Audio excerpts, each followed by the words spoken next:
Bonjour à tous et bienvenue sur Mosaïque. À la une aujourd'hui, 5 abstentions lors du vote du budget primitif par le conseil municipal de Sarreguemines. Hier soir, l'opposition n'a pas suivi le choix de la majorité dans l'élaboration du canevas budgétaire.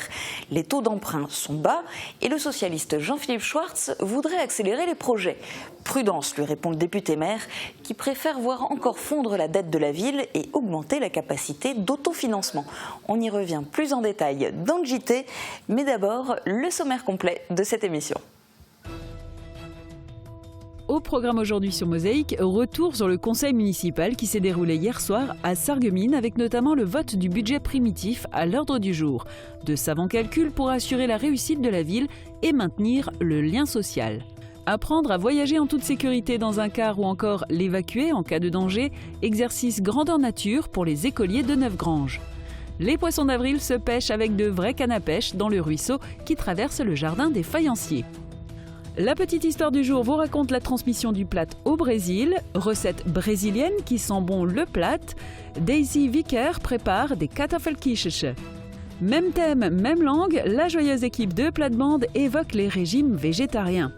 Enfin, Mosaïque vous propose de partir à la rencontre des éclaireurs de France, une branche laïque du scoutisme qui compte près de 5000 adhérents.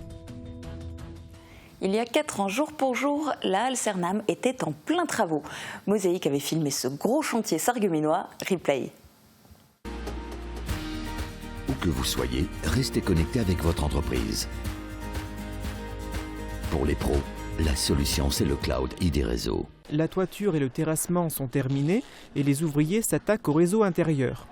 La dalle devrait être coulée la semaine prochaine et la verrière posée dans 15 jours. La volonté des promoteurs immobiliers est de conserver au maximum les éléments de la construction originale. Il en va ainsi du grès des Vosges. Les pierres renettoyées retrouveront leur beauté originale. Et ce vaste bâtiment accueille aujourd'hui notamment Pôle emploi et l'ISFEC, l'Institut supérieur de coiffure et d'esthétique. Avant de passer à la revue de presse et à l'actu du jour, voici les prévisions de Météo France pour demain. 17% des accidents du quotidien ont pour origine le sport. Assurance accident de la vie, la sécurité par tous les temps. Pour demain, il fera beau, mais il faut le dire vite. Si vous êtes du matin, c'est un plus car vous pourrez profiter pleinement des éclaircies, car très vite, ça se gâte avec les nuages qui reviennent vers la fin de l'après-midi. Bien sûr, avec eux, ils apporteront une dégradation pluvieuse pour la soirée. On pourra quand même se consoler avec les températures qui conservent un bon niveau avec de 5 à 7 degrés au petit matin et de 13 à 15 degrés au maximum. Demain, mercredi 6 avril, nous fêtons les Marcellins. Le soleil nous accompagnera de 6h56 à 20h11. Je vous souhaite à tous une agréable journée. À demain!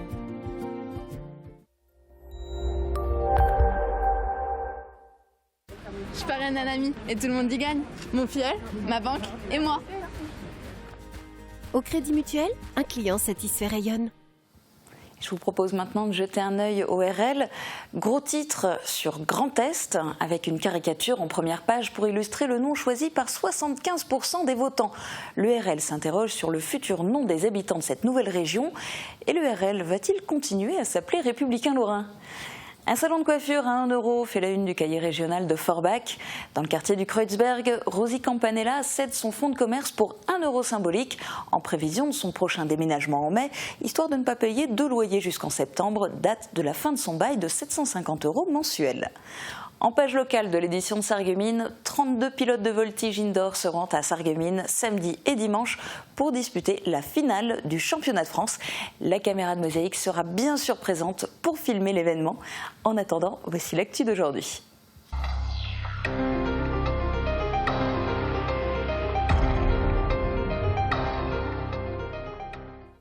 Le 1er avril, c'est le jour des poissons, mais c'est aussi le premier jour d'animation au jardin des faïenciers.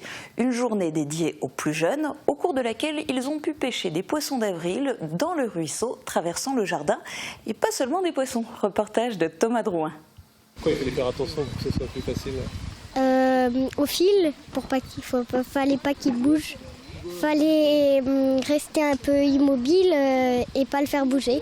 Voilà la technique presque infaillible de Margot pour attraper les poissons d'avril en faïence qui fraient dans le ruisseau du jardin des faïenciers chaque 1er avril. Cela fait en effet 6 ans que cette date symbolique marque le début de la nouvelle saison du jardin et que les équipes des musées proposent toutes sortes d'activités aux enfants et aux familles, avec comme attraction principale donc cette pêche tant appréciée.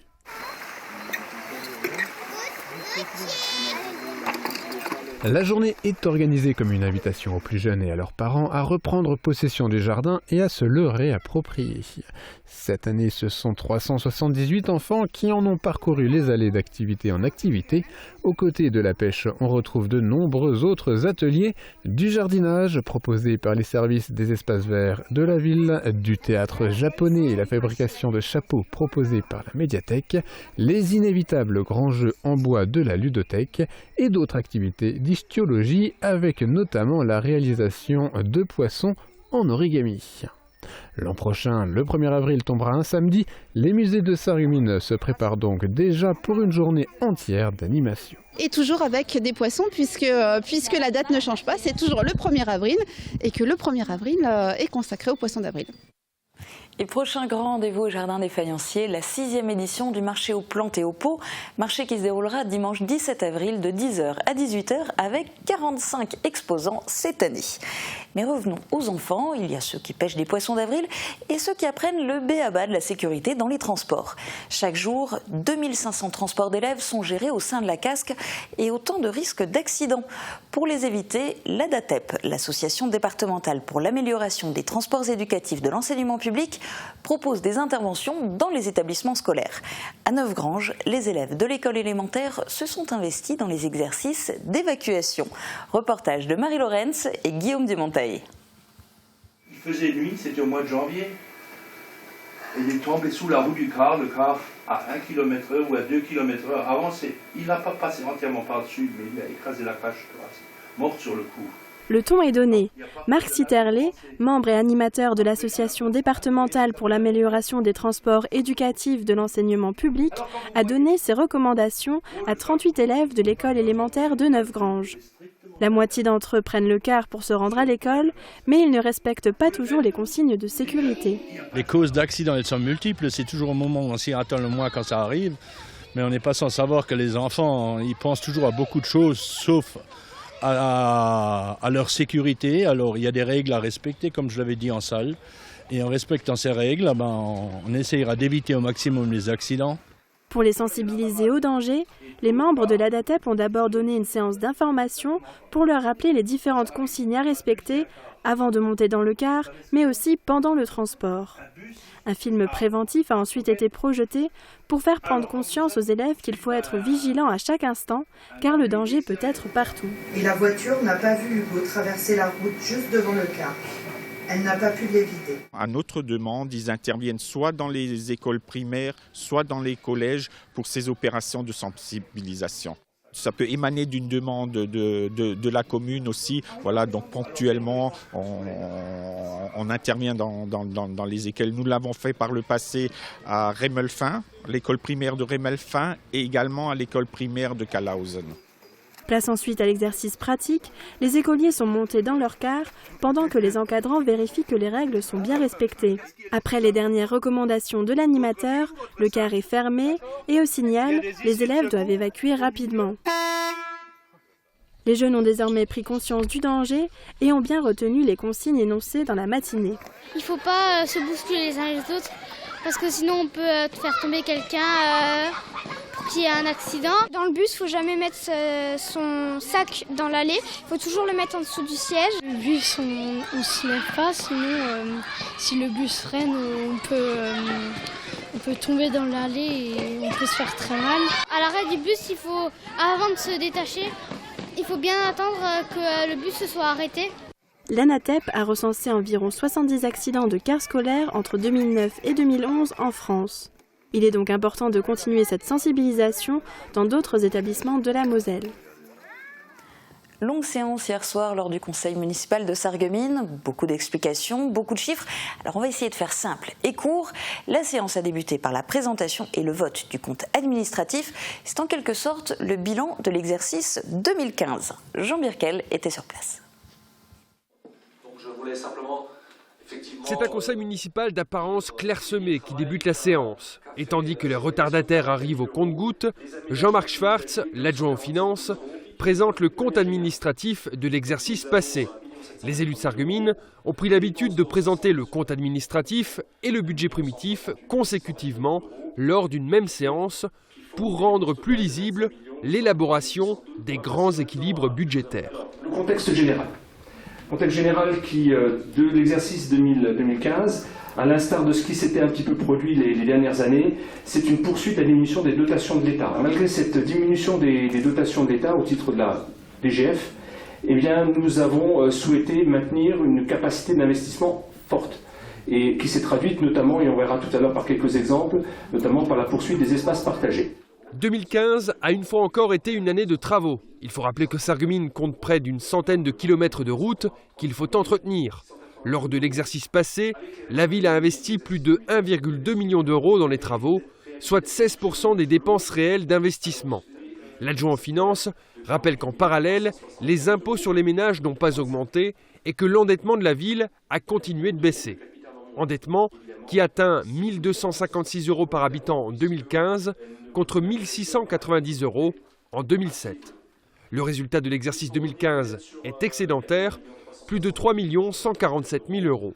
Ce résultat très positif, évidemment, nous permet d'avoir un petit peu plus de marge pour la construction, qui nous a permis d'avoir plus de marge pour la construction du budget primitif 2016 et qui, évidemment, pondère et nous permettra de pondérer la poursuite et la diminution des dotations d'État sur la DGF. Et dans ce contexte de diminution des dotations de l'État, la ville de Sarreguemines doit aussi compter sur les demandes de subventions pour mener à bien ses projets pour l'exercice 2016. Cela signifie donner priorité aux projets susceptibles d'être subventionnés. Exemple, l'accessibilité des établissements recevant du public ou encore les économies d'énergie. Le budget primitif de la ville, qui a été présenté hier soir, tient compte de ces demandes de subventions d'un montant de plus de 4 700 000 euros. Dans ce contexte, et alors même que la dette diminue, la majorité ne souhaite pas augmenter le recours à l'emprunt. Dommage, répond le socialiste Jean-Philippe Schwartz, car les taux sont bas. Ambiance. Toutefois, il faut insister sur le fait que le budget de fonctionnement 2007 profite des bons résultats de 2015, ce qui a permis d'obtenir un excédent de fonctionnement conséquent et de reporter 2 657 000 euros. Est-ce que quelqu'un trouve à redire à cet excellent budget? Et dans ces conditions-là, on a du mal à faire des budgets porteurs de projets. Je dois dire effectivement que je regrette moi aussi, bien évidemment, la baisse de dotation de fonctionnement. On se dit aujourd'hui, on espère des subventions, une partie va nous être versée. On ajustera les investissements réels en fonction de ce qu'on aura. Je ne suis pas tout à fait d'accord.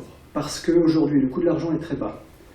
Ça voudrait dire que sans pour autant alourdir la fiscalité de la ville, en la maintenant telle qu'elle, grâce aux investissements qu'on espère, on obtiendra certains, c'est sûr, on pourrait profiter de ça pour accélérer les investissements, la réalisation des projets de la ville.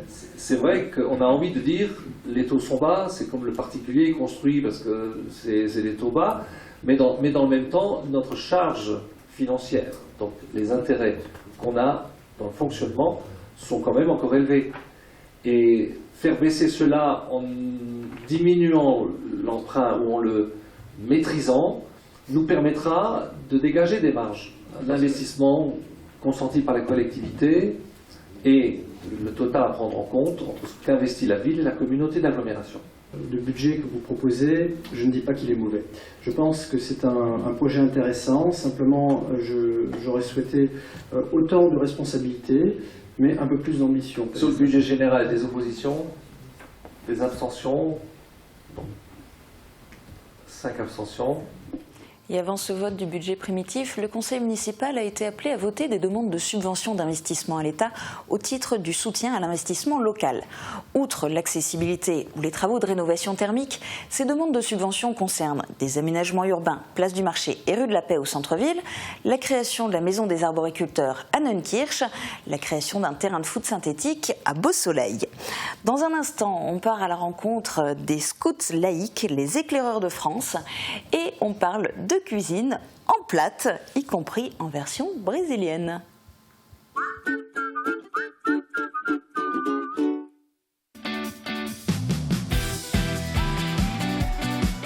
Envie d'un nouveau canapé, d'une télévision ou même d'une cuisine? Venez chez But et profitez de notre grande liquidation avant travaux. Dépêchez-vous de saisir nos meilleures affaires. Toutes les solutions en électroménager, en ameublement ou encore en décoration sont chez But. But, c'est nous. Du 11 mars au 2 avril, la ville de Sarreguemines vous propose la 18e édition du festival Miré de Plate, festival de langue francique et des langues de France. Au programme de cette édition exceptionnelle, une magnifique exposition sur la migration de Lorrains et Sarrois vers le Brésil à la fin du 19e siècle. Du théâtre, de la chanson, de l'humour, des conférences, sans oublier le traditionnel bal folk le 2 avril. Programme à découvrir sur www.sarreguemines.fr.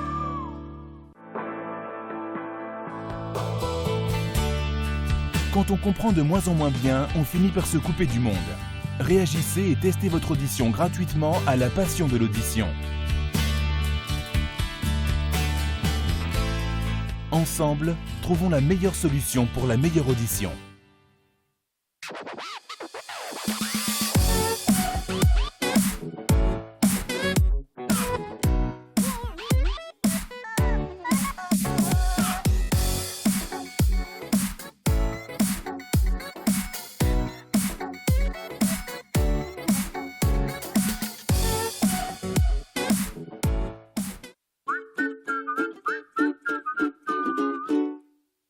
Bien-être, hygiène, consommables, équipement de la maison.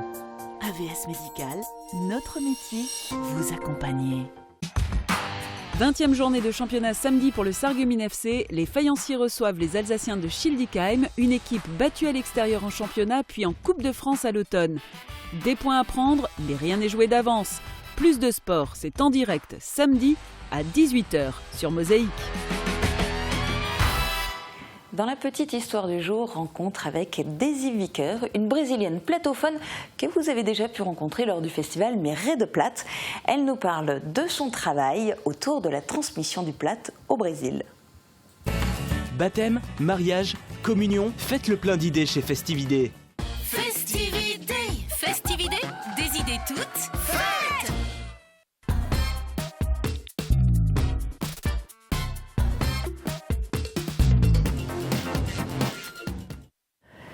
Ich bin Daisy Vickert aus Südbrasilien und ich habe als met die Solange, die Projekte Hunsrück und auch mit den Paulusvrouwen.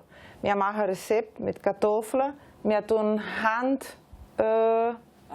Arbeiten machen und für die Gemeinde immer zusammenhalten. Wir haben in unserem Municip Teewald, Santa Maria do Herval heißt in Brasilien, portugiesisch. Wir haben 8 Gruppen von Paulusvrouwen und die tun sich jeden Monat eine Reunion halten, eine Versammlung halten. Und dann tun wir das machen. Oder Rezept, oder Handarbeiten, oder kann man auch singen, mehr beten, ein Blatt. Wir tanzen, wir spielen zusammen. Und das ist was, wo ich nicht immer die anderen lerne. Das lerne ich auch dabei mit den anderen. Porque unsere Reunion, unsere Versammlung ist nicht für ich die anderen lerne, aber mit zusammenhalten und lernen. Et on retrouve Daisy tout à l'heure en cuisine, mais partons d'abord à la rencontre des éclaireurs de France. Vous connaissez, c'est la branche laïque du scoutisme. Elle compte près de 5000 adhérents. À Frémin-Merlebach, il y a une 50aine d'éclés. Guillaume Dumonteil les a rencontrés sur leur terrain à Herbitsheim. Il s'est notamment entretenu avec le responsable pédagogique du groupe. Comblez votre désir de ranger. Pratique et esthétique, le sur-mesure Firsch Menuiserie.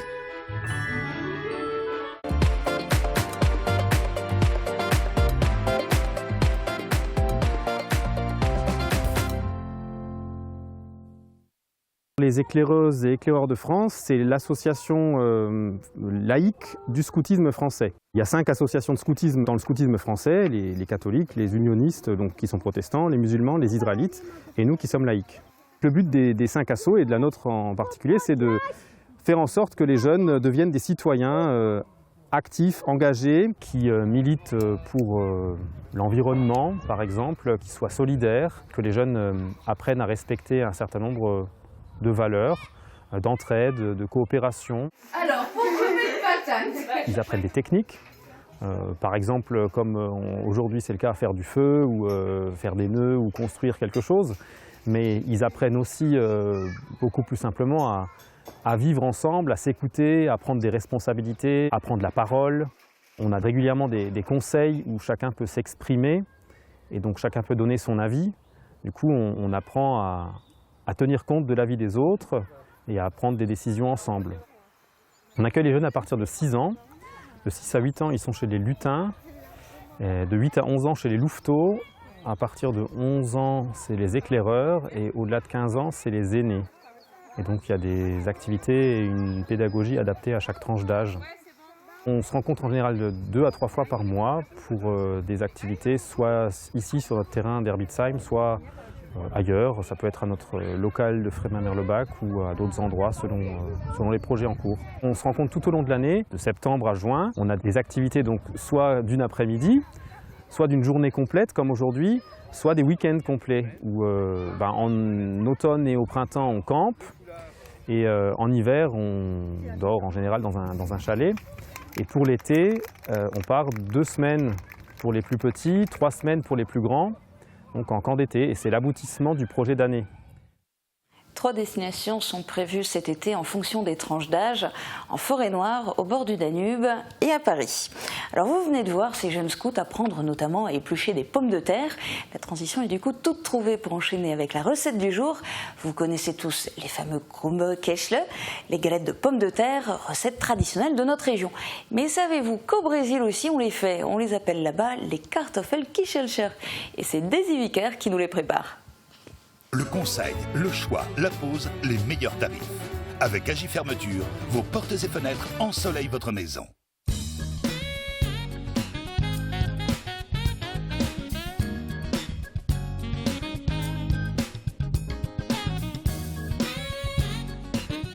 Hallo, hij toen met aan die kartoffelkicheltje maken.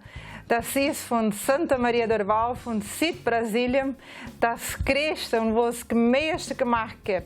Die Kartoffelkicheltje ist unser traditionnelles Rezept. Commencez par râper les pommes de terre, puis égoutter le jus rendu. Ajoutez les œufs, l'oignon haché, puis la farine, salée et poivrée.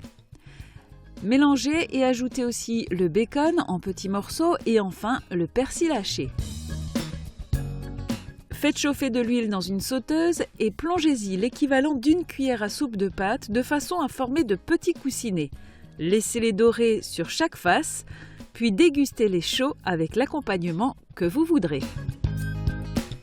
Pour réaliser cette recette pour 4 personnes, il vous faudra 5 grosses pommes de terre, 2 œufs, un oignon, 3 cuillères à soupe de farine, une tranche de bacon, du persil, du sel, du poivre et de l'huile pour la friture. In Brasilien doen we die kartoffelkicheltje eten met soep, met linzen, wenn es najaar ist. Und doen we auch mit Bier. Doen we Bier dabei trinken und kartoffelkicheltje essen. Und für euch auch, guten Appetit. Ou wie wir sagen in Brasilien, bon Appetit.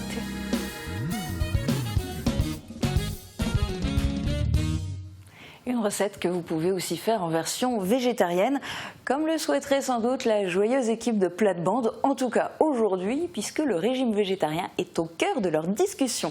Je vous laisse en leur compagnie, très bonne journée à tous, à bientôt.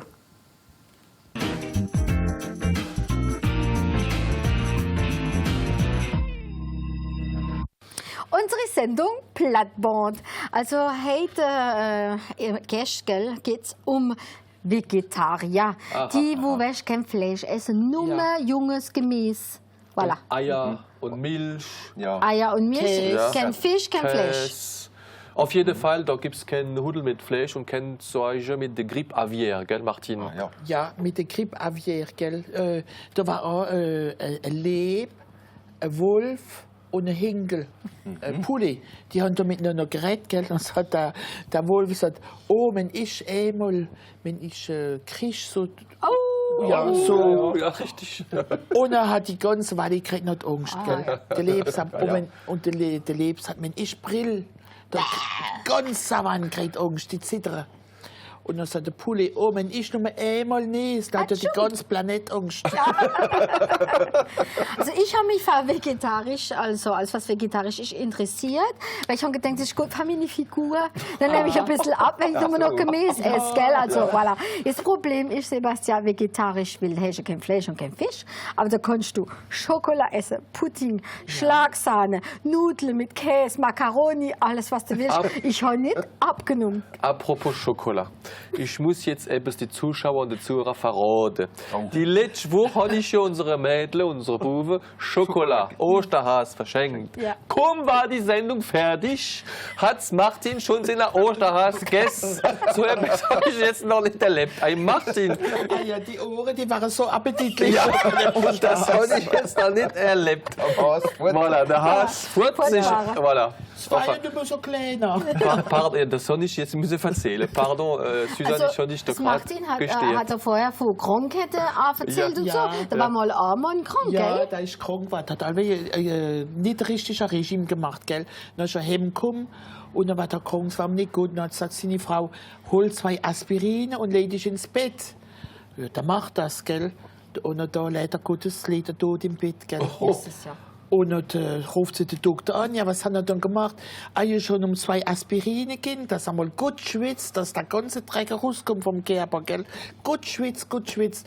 Und dann sagt der Doktor, ja, ich habe ihn umgebracht. Wieso habe ich ihn umgebracht? Wir können dann eher einen Funktionär schwitzen machen.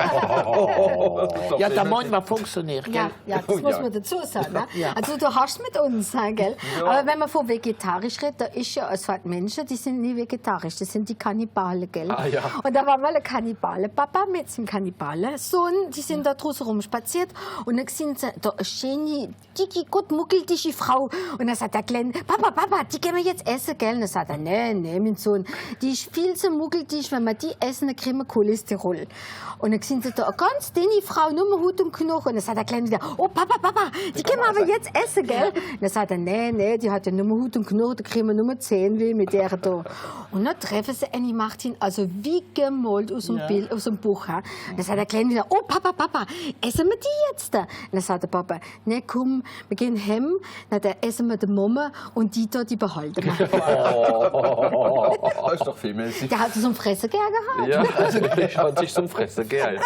Apropos Fresse, also trotzdem vegetarisch, gell? Es gibt da vegetarisch, das heißt... Der darf gar nichts essen, Kein Eier. Doch. Eier. Aber nichts vom Vieh kommt. Ja. Gar nichts. Also kein Eier? Kein Milch, kein Eier, nee. Aber das sind Vegetarier. Gemüse. Risotto, Joghurt, also Milch ja auch nicht, gell? Milch.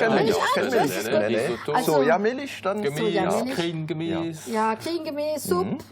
Kein Chèvre, nichts. Oh je, da bleibt ja nichts mehr übrig. Aber die muss schlank sein. Oh je. Hast du noch ein Stück von dem Osterhas? Das hat ja die letzte Woche alles gegessen. Mina ist futsch. Aber es ist schon so, es sind 20.000 Pflanzen, die man essen kann.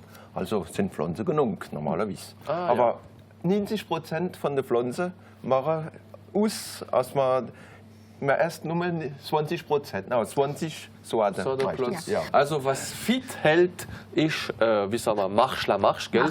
Rote die Marsch. Und das reden wir die nächste Woche, weil es sind immer mehr Mode, so Vereine, wo Wanderungen machen, im schönen Pitcherland zum Beispiel, im krummen Elsass. Das ist unser Thema. Aber die nächste Woche. Dann sehen wir uns und hören wir uns wieder die nächste Woche. Voilà.